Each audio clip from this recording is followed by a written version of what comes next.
नमस्कार दोस्तों, स्वागत है आपका अपने YouTube channel GSP online study में। आज हम आपके लिए लेकर के आए हैं इतिहास का बहुत ही बेहतरीन और सुनहरा टॉपिक, जिसको आप कह सकते हैं दिल्ली सल्तनत।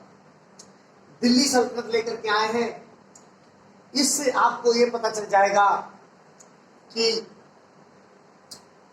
कैसे दिल्ली सल्तनत, दिल्ली पर 5 अलग अलग शासकों ने शासन किया, लेकिन उसको नाम पूरा दिया दिल्ली सल्तनत का। और ये मध्यकालीन इतिहास है, मध्यकालीन इतिहास जो है दोस्तों, मध्यकालीन इतिहास के अंतर्गत ही ये हमारा दिल्ली सल्तनत आता है। तो कैसे कैसे आए हमारे देश में ये जो बाहरी थे, लड़ाके थे, इन्वेडर्स थे, हमारे देश में कैसे आए, इनके बारे में हम आपको बताएंगे। लेकिन दिल्ली सल्तनत से बताएंगे। ये दिल्ली सल्तनत हमारा 1206 ईस्वी से लगा करके ये आपका 1526 ईस्वी तक चला है। और 1526 ईस्वी में क्या हुआ था, ये तो आप सब लोग ही जानते हैं। एक नए अंश का उदय हुआ, तो उसकी बात बाद में करेंगे। पहले जो लिखा हुआ है उसके बारे में पढ़ लेते हैं दोस्तों। तो दिल्ली सल्तनत का जो ये शासन काल रहा, इसमें पांच विभिन्न वंशजों के शासकों ने शासन किया। पांचों के नाम आपके लिखे हुए हैं। और लगभग जो है ये समझ के चलिए 320 वर्षों तक इन्होंने शासन किया। 320 वर्षों तक दिल्ली सल्तनत का राज रहा। उसमें कई जो है सूरमा आए, कई चले गए, कई अपनी छाप छोड़ गए, कई अपना नाम डुबो गए। तो इस तरीके से आप कह सकते हैं कि दोस्तों हम आपको बताएंगे कि दिल्ली सल्तनत की शुरुआत कैसे हुई। दोस्तों, बात उस समय की है जब मोहम्मद गौरी पृथ्वीराज चौहान पर आक्रमण करने के लिए आया। और 1192 ईस्वी में तराइन का द्वितीय युद्ध हुआ दोस्तों। तराइन का द्वितीय युद्ध, इसमें पृथ्वीराज चौहान जिनको पृथ्वीराज तृतीय बोला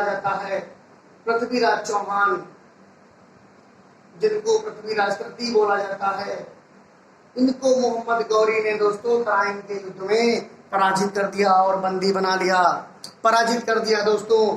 तो इसी में जब मोहम्मद गौरी वापस लौट रहा था अपनी जीत के साथ, जब वो वापस लौट रहा था, तो उन्हीं का एक गुलाम था कुतुबुद्दीन ऐबक।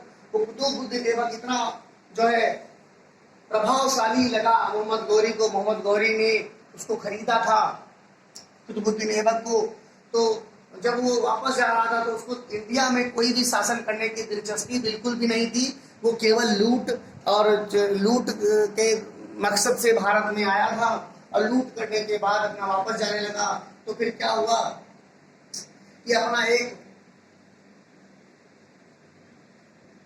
गुलाम दिल्ली की गद्दी पर बिठा गया, और मतलब दिल्ली की गद्दी पर कहने लगा कि तुम शासन करो, हम तो अपने घर जा रहे हैं, हमें यहाँ शासन करने में कोई दिलचस्पी नहीं है। असल में ये वाकई में तो ये गुलाम था। इसीलिए इस वंशज की शुरुआत, दिल्ली सल्तनत की शुरुआत भी गुलाम वंश से हो गई। कैसे हो गई दोस्तों, आप ये समझिए कि इनको सीरियल वाइज याद रखने के लिए तो आपको ये याद रखना पड़ेगा। इनको सीरियल वाइज याद रखने के लिए हम आपके लिए एक टिक लेकर के आए हैं कि आप ये समझिए कि जीजा का, आपको ट्रिक बता दें, जीजा का टकला साला। आप दोस्तों बहुत अच्छे तरीके से ध्यान रखिएगा। जीजा का टकला साला का मतलब क्या होता है? जी से आपका गुलाम हो गया, और यही आपका जी से आपका गुलाम हो गया। तो ये पहले जा का खाली है, इसको जीरो मानने की कोई मतलब नहीं है इसका। का से खिलजी आ गया,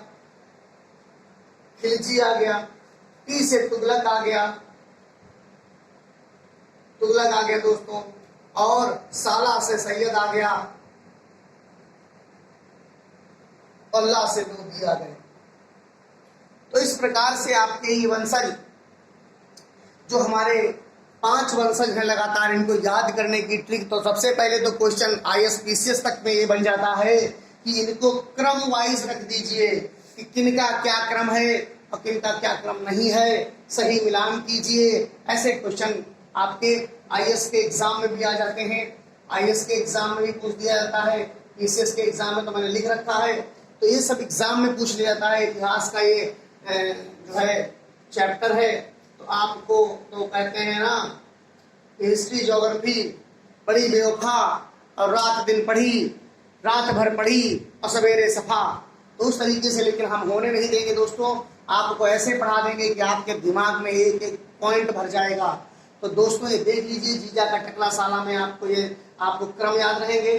पहले नंबर पे गुलाम वंश थे, दूसरे नंबर पे खिलजी वंश था, तीसरे नंबर पे तुगलक आया, चौथे पे सैयद आए और पांचवें पर लोधी आए। तो ये 5 प्रकार के जो वंशज है ये आप याद रखिए, कैसे इनको याद रखना है। फिर हम प्रत्येक वीडियो में, और मुझे जैसा लगेगा उस हिसाब से मैं वीडियो बना करके आपको एक एक वंशज के बारे में, देखिए क्वेश्चन आप अगर पूरा अध्ययन करके जाएंगे ना, कहते हैं कि कम नॉलेज या आधा नॉलेज बहुत नुकसानदायक होता है, जहरीला होता है, तो आपको मैं आधा नॉलेज लिख दूंगा। मैं जितना भी इसमें मटेरियल होगा मैं गुलाम वंश का अलग वीडियो बना करके आपको दूंगा, खिलजी वंश का अलग वीडियो बना के दूंगा, तुगलक वंश का, क्योंकि इन्होंने बहुत समय तक शासन इन्होंने किया है। 1206 में ममलूक गुलाम वंश की स्थापना हुई और इस 84 वर्ष तक इन्होंने शासन किया। खिलजी वंश ने 30 वर्षों तक शासन किया, तुगलक ने 94 वर्षों तक शासन किया, सैयद ने 36 वर्षों तक और लोधी ने 75 वर्षों तक शासन किया दोस्तों। तो क्वेश्चन इसी में बन जाता है कि दिल्ली सल्तनत में सबसे कम दिनों तक शासन करने वाला वंश कौन सा था, तो आप क्या करेंगे, खिलजी वंश पर टिक कर देंगे। समझ में आया दोस्तों? तो इतने में से जो क्वेश्चंस बनते थे वो मैंने इसमें डिस्कस कर लिए। अब हम बात करते हैं सबसे पहले वंश की। सबसे पहले वंश की बात दोस्तों डिटेल में करेंगे, आप मेरे साथ जुड़े रहिए और वीडियो का आनंद लेते रहिए। आपको पता चल जाएगा कि कैसे गुलाम वंश की स्थापना और खात्मा हुआ दोस्तों, ये आपको बहुत बहुत अच्छी तरीके से समझ में आ जाएगा। बात करते हैं कुतुबुद्दीन ऐबक की। कुतुबुद्दीन ऐबक जो था दोस्तों, कुतुबुद्दीन जो ऐबक था वो गोरी का गुलाम था।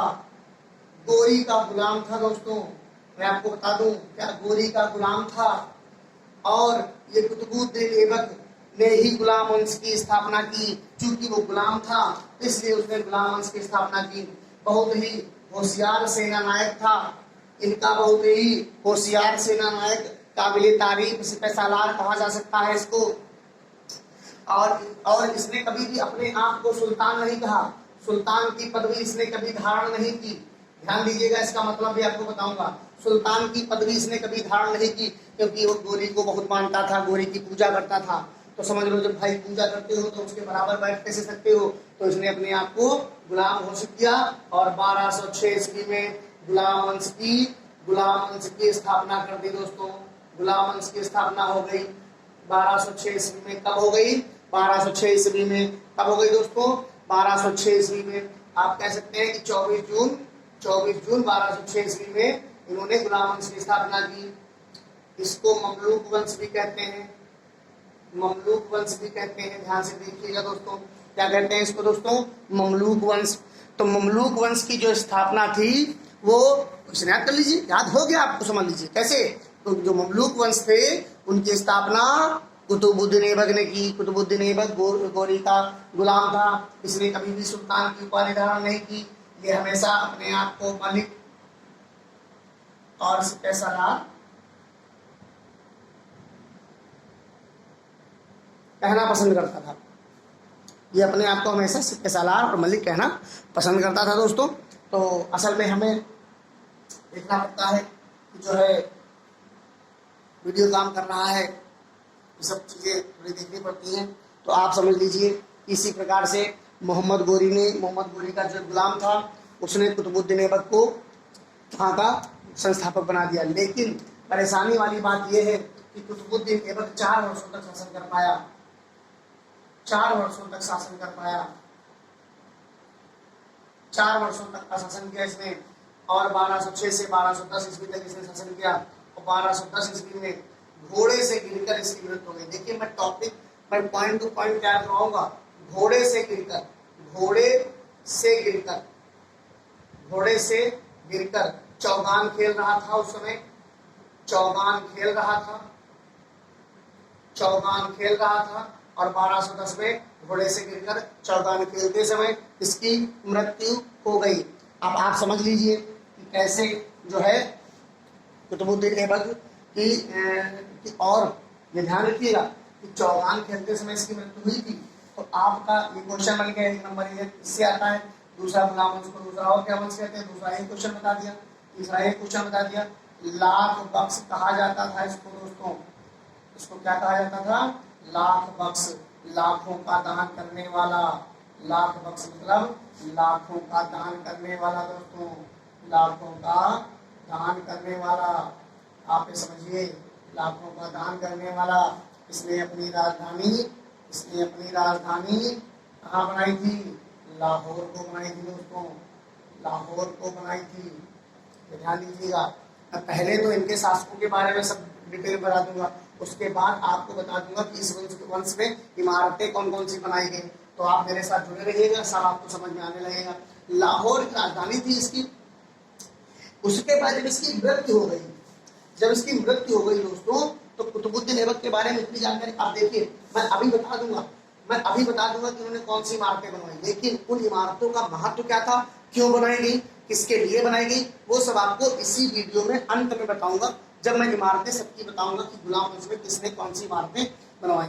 तो आप समझिए, कुब्बतुल इस्लाम मस्जिद, कुब्बतुल इस्लाम मस्जिद, 2.5 दिन का झोपड़ा, 2.5 दिन का झोपड़ा, कुतुब मीनार की नींव, कुतुब मीनार की नींव, 1 मंजिल। अब इतना आपको पता चल जाएगा डिटेल में। कैसे मैंने ये लिखा सब, कि आपका ये समझिए कि कि जब इसको लाख बख्श कहा जाता था, तो अपनी राजधानी से लाहौर बनाई, ये क्वेश्चन हो गया। फिर इसने कौन कौन सी इमारतें बनवाई, तो मैंने यहाँ पे नोट कर रखा है।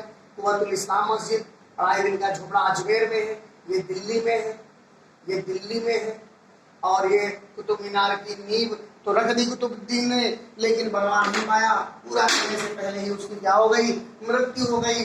तो फिर क्या हुआ दोस्तों, आगे बताएंगे। तो अब क्या हुआ, ये कुव्वतुल इस्लाम मस्जिद, आपको एक क्वेश्चन इससे भी बनता है कि भारत में पहली जो मस्जिद थी वो कौन थी, ये समझ लीजिए। जो तुर्की मस्जिद थी वो कौन थी, तो आप ये समझ लीजिए कि हमारा कुव्वतुल इस्लाम मस्जिद ही थी। समझ रहे हैं दोस्तों, आप इस बात को बिल्कुल ध्यान रखिएगा।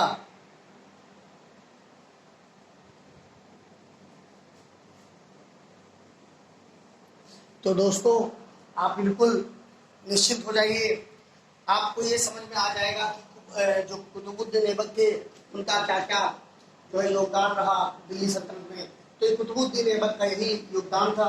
अब इनके बारे में मैं बताऊंगा कि ये मस्जिदें, ये मैं पहली मस्जिद जो मैं बता रहा था कि ये भारत की पहली मस्जिद, भारत की पहली मस्जिद है दोस्तों, भारत की पहली मस्जिद कुव्वतुल इस्लाम है, उसको याद रखिएगा। तो भारत की पहली मस्जिद है, 2.5 दिन का झोपड़ा और कुतुब मीनार, इनका क्या अपना महत्व है ये सब मैं आपको बताऊंगा।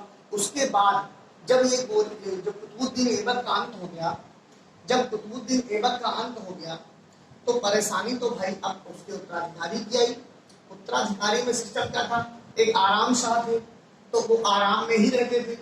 तो जब आराम शाह आराम फरमाने लग गए, तो क्या हुआ, एक आए इल्तुतमिश, ये इलबरी तुर्क था, इलबरी तुर्क, ये इलबरी तुर्क था। कौन था, इल्तुतमिश। कौन था दोस्तों, इल्तुतमिश। और ये दामाद और गुलाम था, ये गुलाम और दामाद भी था। मतलब कुतुबुद्दीन ऐबक ने अपनी बेटी का विवाह इस इल्तुतमिश से कर दिया था। तो ये पहली बात तो इलबरी तुर्क था। फिर ये गुलाम था किसका, कुतुबुद्दीन ऐबक का। कुतुबुद्दीन ऐबक का जब गुलाम था तो दामाद था। एक क्वेश्चन कुतुबुद्दीन ऐबक से और दोस्तों याद रखिएगा कि कुतुबुद्दीन ऐबक का जो मकबरा है कुतुबुद्दीन ऐबक का जो मकबरा है वो लाहौर में ही बना है दोस्तों। तो चला जाएगा तो आप कहेंगे तो बताया नहीं था, तो इसलिए आपको मुझे याद आ गया तो मैंने आपको बता दिया। कुतुबुद्दीन ऐबक का जो है मकबरा लाहौर में स्थित है। इल्तुतमिश एक ऐसा शासक था जिसे जो दिल्ली सल्तनत का पहला सुल्तान बना। दिल्ली सल्तनत का पहला सुल्तान दोस्तों, दिल्ली सल्तनत का पहला सुल्तान। अब आप कहेंगे सर अभी आप कह रहे थे कुतुबुद्दीन ऐबक की स्थापना किए हैं, अब आप कह रहे हैं इल्तुतमिश पहला सुल्तान। तो मैं बताता हूँ दोस्तों, गुलाम वंश ने कुतुबुद्दीन ऐबक के बारे में बताया था, उसने कभी सुल्तान की उपाधि धारण की ही नहीं। उसने अपने आप को सिपह सालार और मलिक के नाम, मलिक की उपाधियों से ही खुश रखा, क्योंकि वो गोरी को बहुत मानता था, गोरी के बराबर बैठना नहीं चाहता था। तो इसने अपने आप को सुल्तान घोषित कर दिया। इसने बहराम शाह को मार डाला, आराम शाह को मार डाला और खुद गद्दी पर बैठ गया और अपने आप को सुल्तान कहने लगा। जब ये सुल्तान अपने आप को कहने लगा तब क्या हुआ दोस्तों, इसी के कारण इसी को दिल्ली सल्तनत का मेन फाउंडर या गुलाम वंश का मुख्य फाउंडर इसी को माना जाता है। और ये पहला सुल्तान भी दिल्ली सल्तनत का था और रियल फाउंडर भी इसको माना जाता है। अब इसके कार्यक्रम देख लीजिए क्या क्या हुआ। सबसे पहले ये इलवरी दुर्ग था, जो है 40 सरदारों का समूह स्थापित किया। 40 सरदारों का समूह, जैसे हमारा मोदी मंत्रिमंडल चल रहा है इस समय, वैसे भी इनका ही मंत्रिमंडल था। इसको तुर्क चहलगामी कहते थे। क्या कहते थे? तुर्कों का ये था, तो तुर्क ए चहलगामी, तुर्क ए चहलगामी कहा जाता था इसको। ये क्या था? 40 सरदारों का समूह था और इनको अलग अलग पद और अलग अलग जो है अलग अलग मतलब इनको सारे क्या दिए गए थे, अलग अलग डिपार्टमेंट सब दे दिए गए थे। सब 40 लोगों को अपने अलग अलग डिपार्टमेंट दे दिए गए। किसी से कहा तुम ये करो, किसी से कहा तुम वो करो, यही सब चलता रहा। उसके बाद यही एक ऐसा आदमी था जिसने शुद्ध अरबी के सिक्के चलवाए। क्वेश्चन बहुत बार पेपर में आ चुका है। शुद्ध अरबी के सिक्के चलवाए, सिक्कों का प्रचलन जो है शुद्ध अरबी में किया, मतलब टका और जीतल। आप समझिए, टका और जीतल चलवाया। दोस्तों मुझे बताइएगा कि टका की कीमत क्या थी और जीतल की कीमत क्या थी। आप ये समझिएगा, जो टका था ये चांदी का था, सिल्वर का था और ये कॉपर का था, मतलब तांबे का था, तांबा का बना था। तो आपको ये बताइएगा कि इसका कितना ग्रेड, मतलब कितनी इसकी अहमियत थी, इसकी कितनी अहमियत थी। तो ये दो चीजें हो गई। और इक्तेदार तो था ही वो, तो इक्तेदारी प्रथा भी शुरू की। इक्तेदारी का मतलब होता था कि क्षेत्रों, मुख्य क्षेत्रों को क्या होता था कि बड़े बड़े क्षेत्रों को तुम ले लो तो अपना शासन करो, लेकिन हमें समय पर पैसा और जो है भेजते रहो, सेना भेजते रहो, हमारी सहायता करते रहो और अपना शासन वहां पर चलाते रहो। भाई इतनी बड़ी जगह का कोई एक आदमी तो कर नहीं पाएगा। तो इसलिए, और ये 40 जो सरदारों का गठन इसने किया था, ये कहाँ गए? ये 40 सरदारों का जो गठन किया था इसने, 40 सरदारों को तुर्क चहलगामी कहे जाते थे। 40 गुलाम थे, गुलामों का समूह था, 40 गुलाम थे और इनको खत्म किसने किया था? बाद में बलबन ने इनका ऐसा सर्वनाश किया कि इनका कोई दोबारा पता भी नहीं लगा पाया। आप भी समझिए, बलबन किसी गुलाम वंश का शासक है बलबन। अभी आपको बताऊंगा उसके बारे में क्या क्या उसने किया। तो आपने इलवरी तुर्क था, पहले तो इलवरी तुर्क था, ठीक है। उसके बाद गुलाम था, कुतुबुद्दीन ऐबक था, दिल्ली सल्तनत का पहला सुल्तान था, दिल्ली सल्तनत का रियल फाउंडर भी इसी को माना जाता है। 40 सरदारों का समूह भी इसने स्थापित किया, इसको तुर्क चहलगामी कहते हैं। शुद्ध अरबी के सिक्के और तांबे का जीतल चढ़ाया, इक्तेदारी। तो ये आपका इसके बारे में के बारे में बात कर लेते हैं। और उनके मरने के बाद गद्दी पर बैठा था, तो आप इस गद्दी पर कब बैठा था? 1210। इसके बाद अब कुतुब मीनार, तो कुतुब मीनार वो हुआ क्या? कुतुब मीनार जो था, कुतुब मीनार की एक मंजिल का निर्माण तो कुतुबुद्दीन ऐबक ने करवाया। लेकिन इसकी 3 और मंजिलों का निर्माण, 3 और मंजिलें जो बनवाई वो इल्तुतमिश ने बनवाई। किसने बनवाई? इल्तुतमिश ने बनवाई। किसने बनवाई दोस्तों? इल्तुतमिश ने बनवाई। किसने बनवाई? इल्तुतमिश। याद कर लीजिए, हम बार बार इसलिए कहते हैं ताकि आपको याद होता रहेगा। तो इल्तुतमिश ने बनवाई 3 मंजिलों, तो 4 मंजिलों का हो गया। लेकिन हुआ क्या कि जो है जब एक और शासक थे आगे, तो उन्होंने क्या किया, ये भी मैं बताऊंगा, तो मीनार के बारे में पूरी बात पढ़ाऊंगा। अभी आगे चलते हैं, तो ये खत्म नहीं हो पाएगा फिर।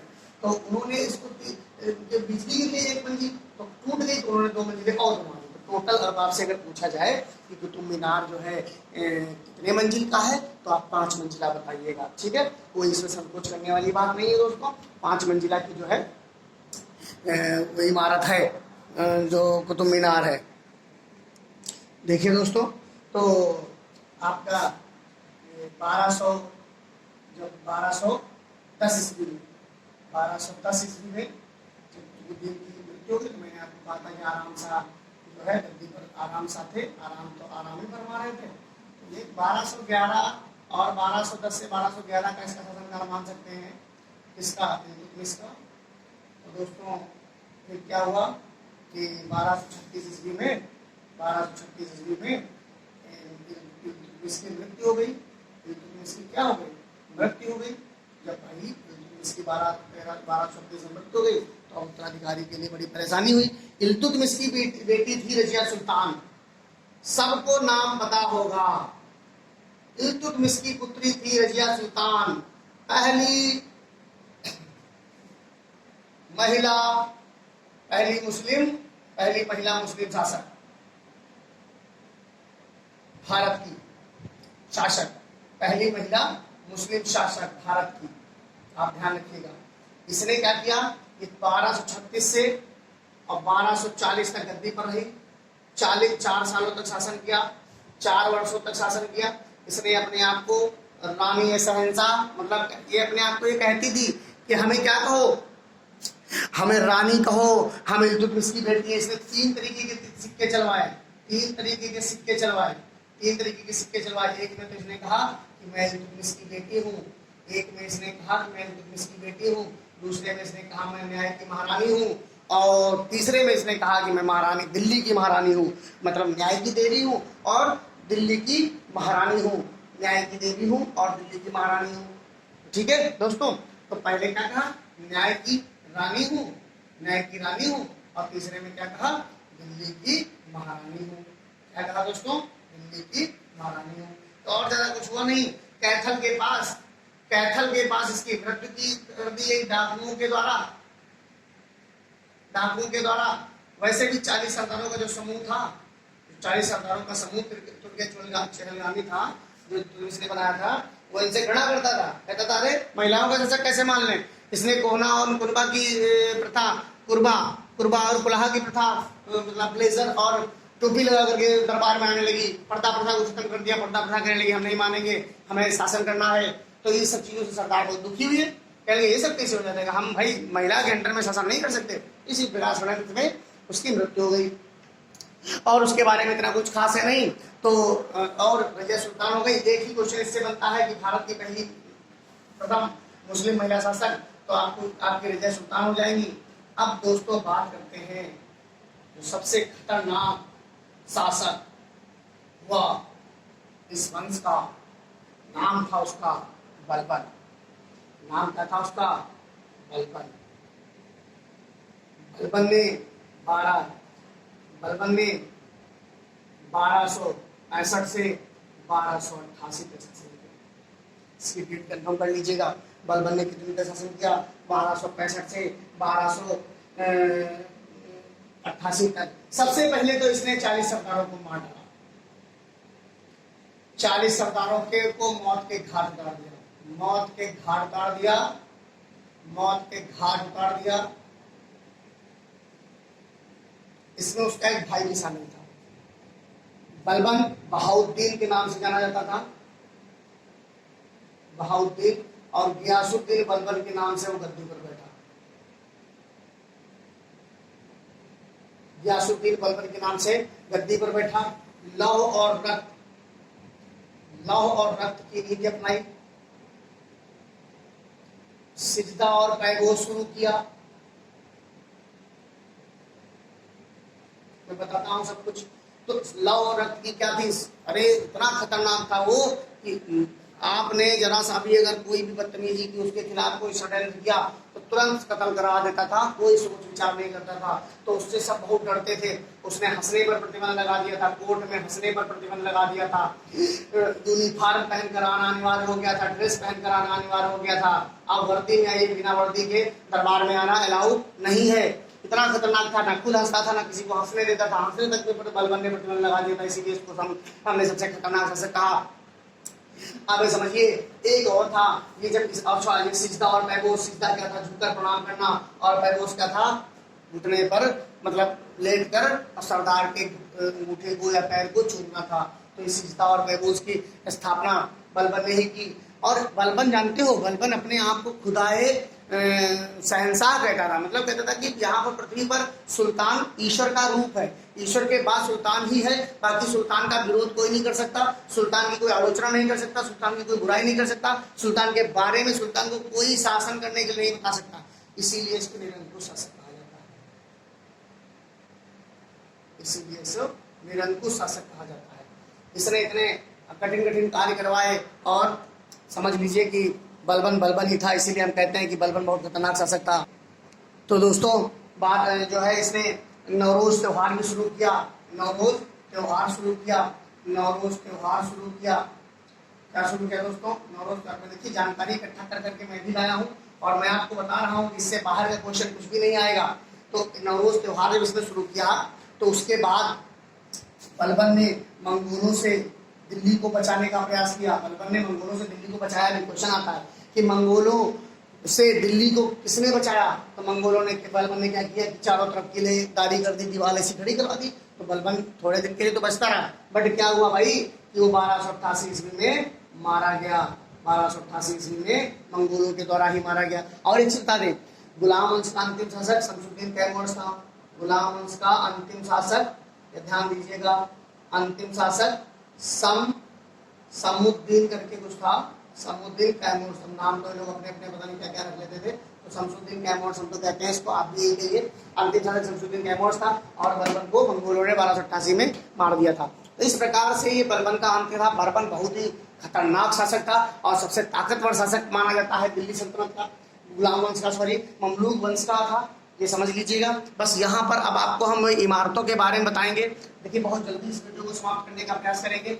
और एक और थे इनके, जो है इनके दामाद थे, इनके दामाद थे, तो उन्होंने इनको उलूग खां की उपाधि धारण की थी। वो उनके दामाद जो थे वो नासिरुद्दीन महमूद थे। बलबन का दामाद था नासिरुद्दीन महमूद। तो उन्होंने बलबन को उलूग खां की उपाधि दी, और बलबन के दरबार में ही अमीर खुसरो और एक उनके सहयोगी थे, वो उनके राज दरबारी या राजकवि कह सकते हो थे। आप समझे, अमीर हसन, जो मैं दूसरा बता रहा हूँ, अमीर हसन थे। तो इस प्रकार से 84 वर्षों का शासन समाप्त हो गया। और जो है मुख्य काम जो हुआ वो बलबन ने बहुत दिनों तक शासन भी किया। और अगर देखा जाए तो गुलाम वंश में सबसे ज्यादा दिनों तक शासन बलबन ने ही किया। आप जोड़ लीजिए 1265 से और 88 तक, इतने दिनों तक कोई नहीं टिक पाया। 23 सालों तक किया। सबसे बड़ा ताकतवर शासक किसी को तो माना जाएगा भाई, इतना खतरनाक था, इतना स्ट्रिक्ट था, इतना कठोर था, तो इतने दिनों तक शासन किया। अब दोस्तों इसमें बनाई गई जो चीजें हैं वो मैं आपको बता देता हूँ कि आपको इसमें सबसे पहले क्या बनवाया गया? कुब्बतुल इस्लाम मस्जिद, कुब्बतुल इस्लाम मस्जिद,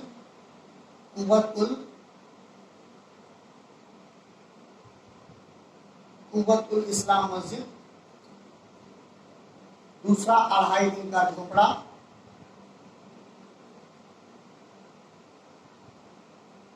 नोट कर लीजिएगा दोस्तों। तीसरा कुतुब मीनार, चौथा सुल्तानगढ़ी, पांचवा मिस्का मकबरा,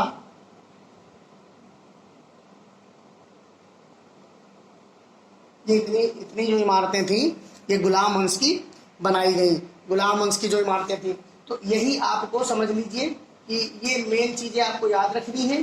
तो ये मैंने बोल दिया, और ये सुल्तानगढ़ी हो गया, और मोइनुद्दीन चिश्ती की दरगाह भी किसने बनवाई थी? याद रखना, मोइनुद्दीन चिश्ती की दरगाह। और हौजे शमसी, एक और है मोइनुद्दीन मोइनुद्दीन चिश्ती, मोइनुद्दीन चिश्ती की दरगाह। आप एक बात